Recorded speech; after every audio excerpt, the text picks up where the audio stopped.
have studied that atom is the smallest particle of element, and these atoms, very small they are. Same kind of atoms makes the element. Atoms makes element, or we can say that atom is the smallest particle of element.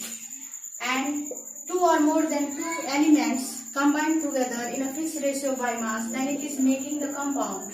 This compound can be organic and can be inorganic. It can be organic, it can be inorganic. And by the mixing of the organic and inorganic compound, what happens? This both makes the living body, that is the cell.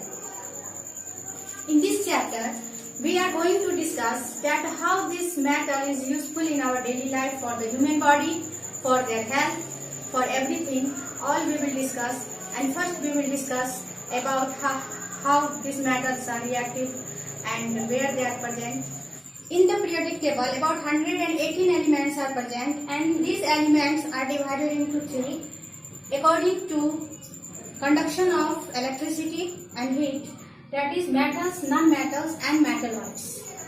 Most of the portion, about 78 to 80% of the elements are metals. Out of 118, about 22 are non-metals, including the inert gases, and 11 are in gaseous state. About 10 are brittle solids. Brittle means if they fall, they breaking properties. And one is, that is the bromine, that is in the liquid state at the room temperature.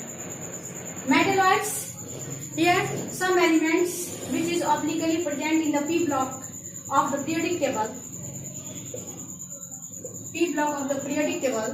That P block of the periodic table, that is silicon, germanium, arsenic, antimony, tellurium and polonium. These all elements are metalloids, means they are showing both the properties of metal and non-metals. They are called the metalloids. In this chapter, mainly I am going to discuss about the metals. Metals are positively charged ion because they lose the electron from their valence shell and they become positively charged. They react with oxygen and forms the oxides, and they are basic in nature. Metals are very highly reactive.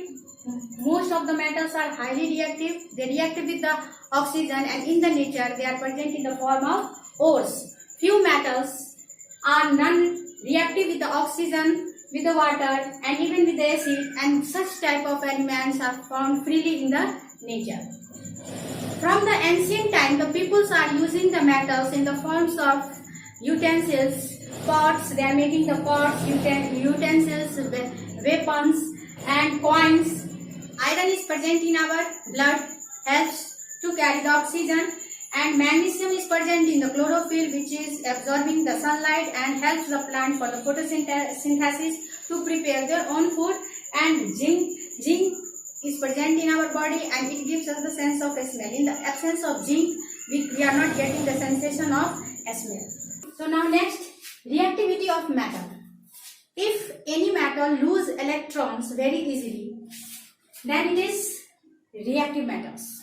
If it lose the electron less easily, then it is less reactive metals. And if it is very difficult to lose the electron, then such type of metals are very less reactive metals.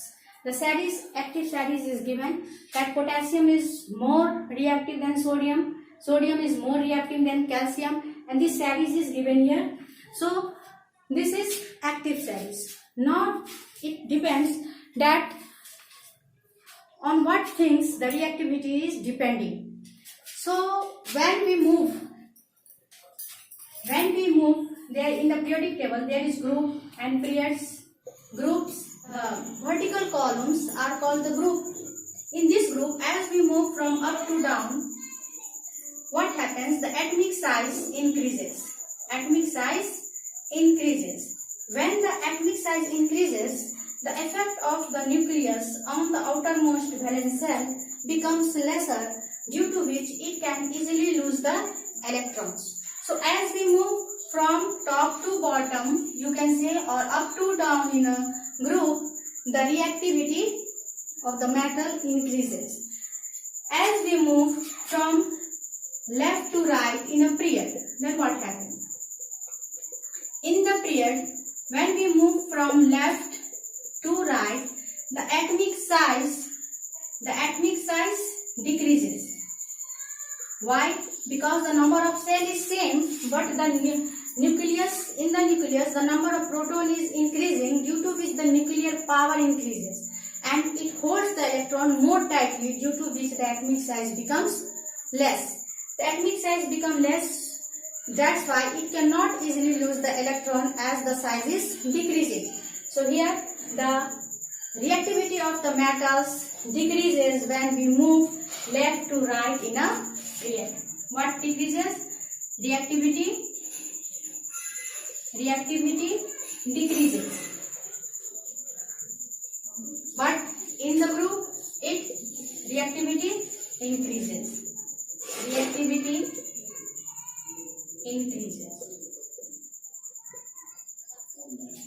Property of metals. First we will discuss the physical property of metal. Physical property of metal.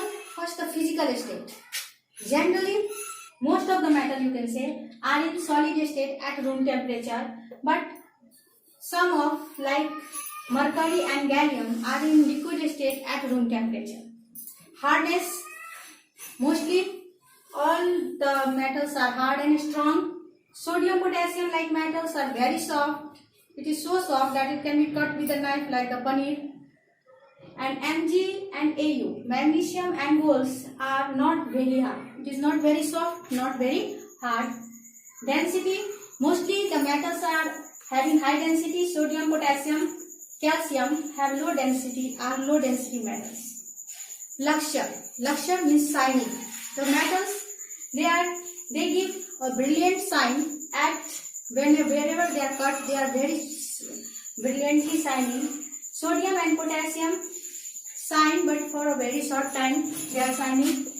Melting point and boiling point, very high melting point and boiling point. But sodium and potassium has low melting point. Mercury, tin and lead have low boiling point.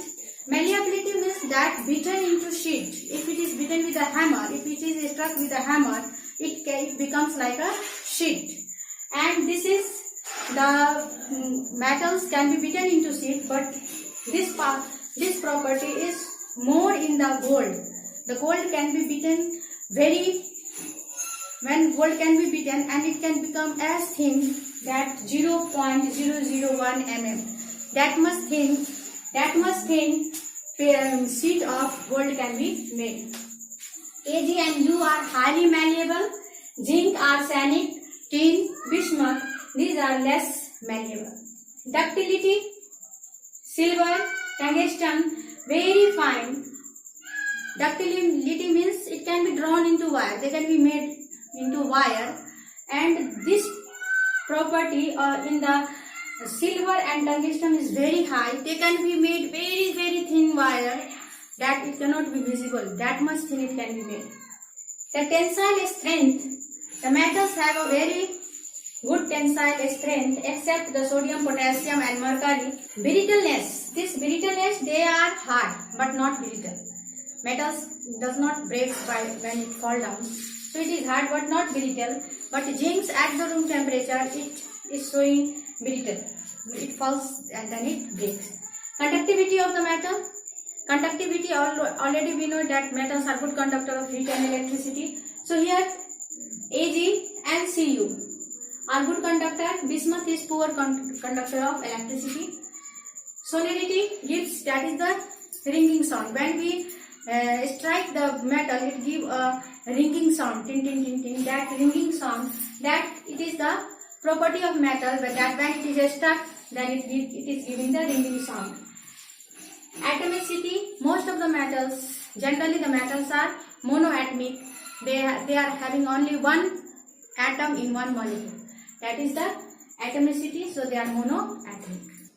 Now the chemical property of metals. Valency of metal is 1, 2 or 3. It has 1, 2 or 3 electrons in the outermost shell, which it loses to get the octet.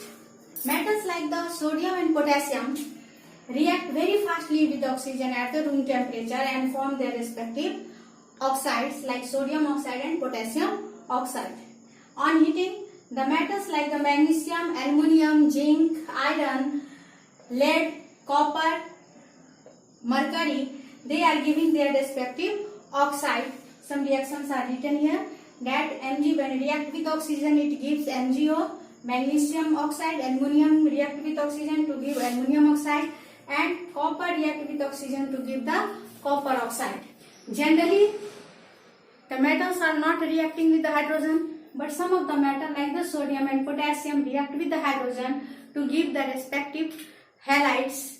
Metals react with the dilute acid to give the salt and hydrogen, like sodium chloride and magnesium chloride. Sodium, potassium and calcium like metal react with the cold water to give the sodium hydroxide and hydrogen, and calcium hydroxide and hydrogen. Some of the metals react with the hot water like magnesium and iron to give the respective oxide and hydrogen. Most of the reactive metal displace the less reactive metal. If in this case iron is more reactive than copper, so this metal will replace the copper and form the iron sulfate and copper. Copper is more reactive than silver, so it replaces the silver to form copper nitrate and give this silver. So like this we have discussed the chemical property of metals. Now use of metals. All of you know about the use of metals. The metals are used in the household utensils. It is used for packing of food, cigarettes, photographic films, tea leaves. Many of the things for packing we are using the aluminium. To make the electric cables of aluminium for long distance, or the body of automobiles, tools, weapons, etc. are made from the metals. In the construction work, railway, tracks, etc. are made by metals. Coin, ornaments, means jewelries, these are made from the metals. And the alloy means when two or more than two metals or the non-metals are mixed, then that is called alloy. And this alloy is used to make the aircraft frames, windows, doors, etc. etc. So like this, these are some use of metals. In the next video we will continue. We will study about the role of metals in the organism. तब तक के लिए goodbye. See you all.